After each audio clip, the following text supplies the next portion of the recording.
So composition. Okay, now we believe that our strategy is knowledge, sharing knowledge. We basically are leading at what I call bleeding edge technology and information and internet marketing. So what we like to do is we like to read a lot of informational blogs. So when we post, we include a link to that blog post or the news article or the video or TwitPics. I mean, they have all of these tools that you can, highlight and then put that in your blog, and it shortens it and puts it in. And 25% of all tweets have links.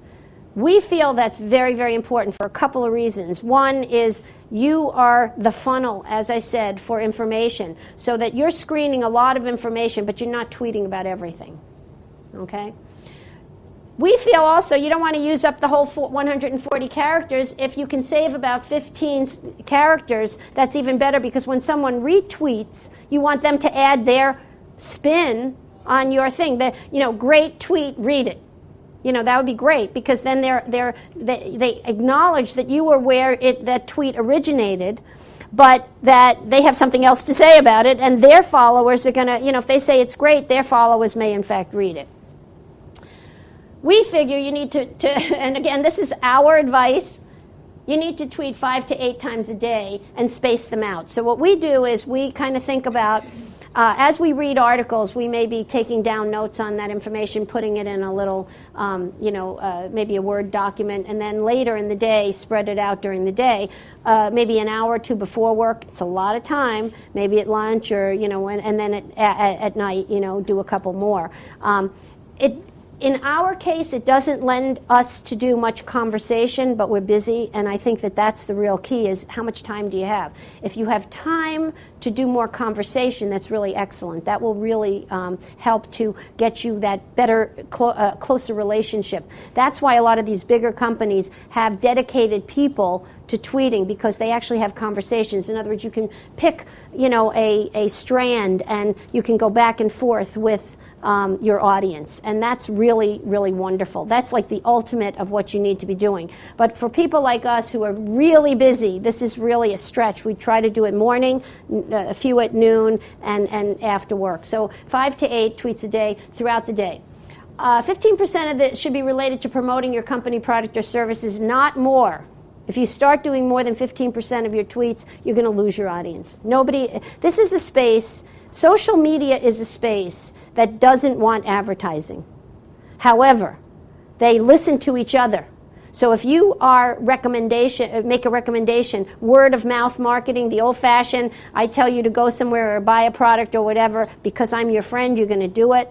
So there's a lot of sharing of information and product information. That's why these bloggers like the Manic Mommies become so important, because if they're using a product and they talk about it in their podcast, and they really like that product, people are going to listen, and they're going to say, they like it, I'm going to go and buy it. So there is a relationship between advertising and social media, but it's subtle. It's much more subtle, and it has to be more genuine.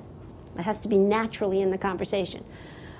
Grow Twitter following slowly but steadily. 100 to 200 people per month is a realistic goal for most businesses. These people that get thousands and thousands. Yes, if you're a celebrity, you can get 1 million in a month, but most of us are not celebrities, and most of us have a strategic marketing goal, not I want to be a superstar goal. And the other thing that I was saying is write keyword-rich tweets. Now, how many of you have a list of keywords for your business, a good list of keywords for your business? For those of you that don't have your hands up, that's the number one thing I would do today.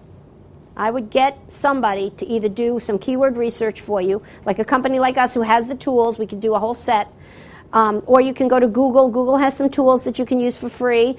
But once you get that keyword set, everything that you do, I would look over that keyword list. Every time I do anything, know what your main keywords are and try to get them in somehow. Now, in 140 characters, it's challenging because you don't want to sound like you're always doing that. And when you refer to your blogs, basically, you can get that keyword stuff into your blogs much more easily. So, but you're still the premise is still the same. Know your keywords.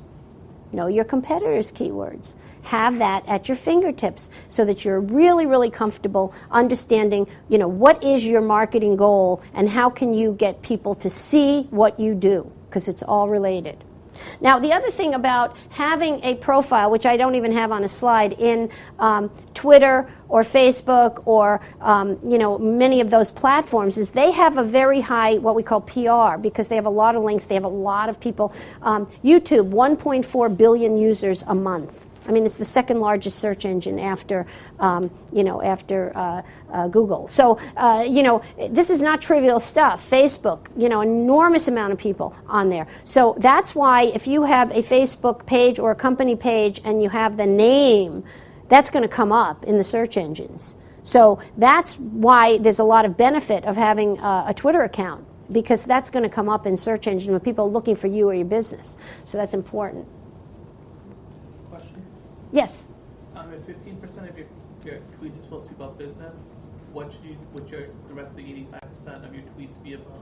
Well, about relating it to some information that's going to help people. With your business? Yeah. So, for example, I'm going to be talking about the relationship between blogging and Twittering. Okay. So most people, just to let you know, like ourselves, if we're leading industry, we read all those blogs.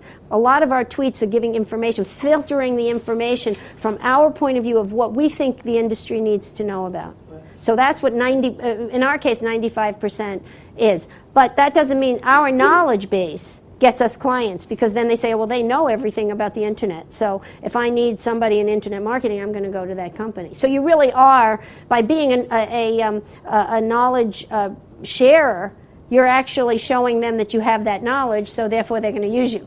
So it depends on what your product is too. I think if you're product based, like you could do a coupon thing every now and then. You could, and you can write a blog. So I'm going to talk about that later, and then link to your blog. You don't have to always link at someone else's blog. You can do it to yourself.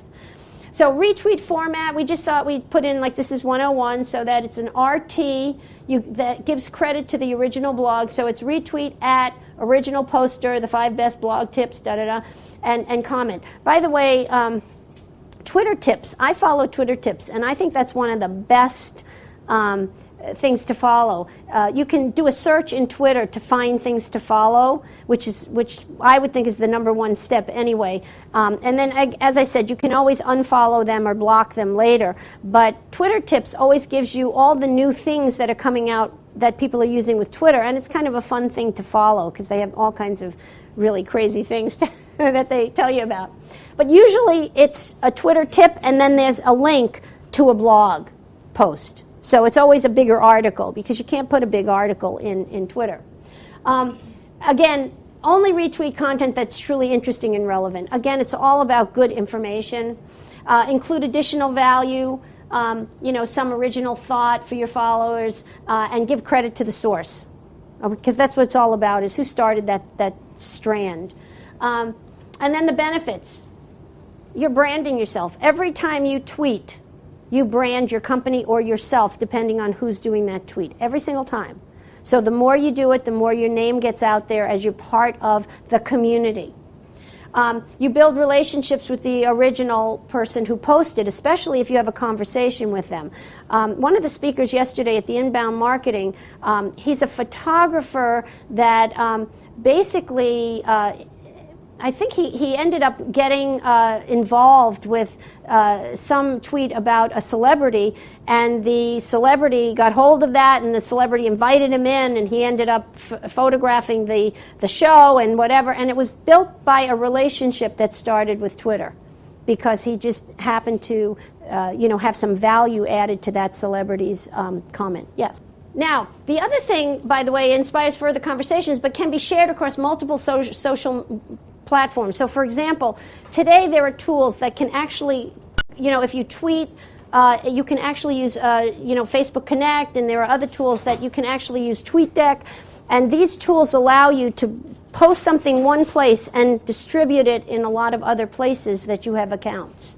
So that's worth doing. So just really basic question. So if you're retweeting something, do you literally type capital RT @ the poster's name, then copy the thing, and then First copy the post that they have, and then you put an RT colon. Well, some people put a colon. Some people don't even bother to put a colon. You don't need to. Okay. If you just say RT, and then at, and then the thing. If you just copy it, you could just copy that whole I didn't know thing. if there was like a button or something that you hit. There will be. There will be. That's what the people are getting, to say, this is so much work, because they have to copy it and stuff. But Twitter was supposed to come out with that like last week, and they didn't come out with it yet. So it's essentially the forward button, but it's like, in email you have like the forward function. exactly.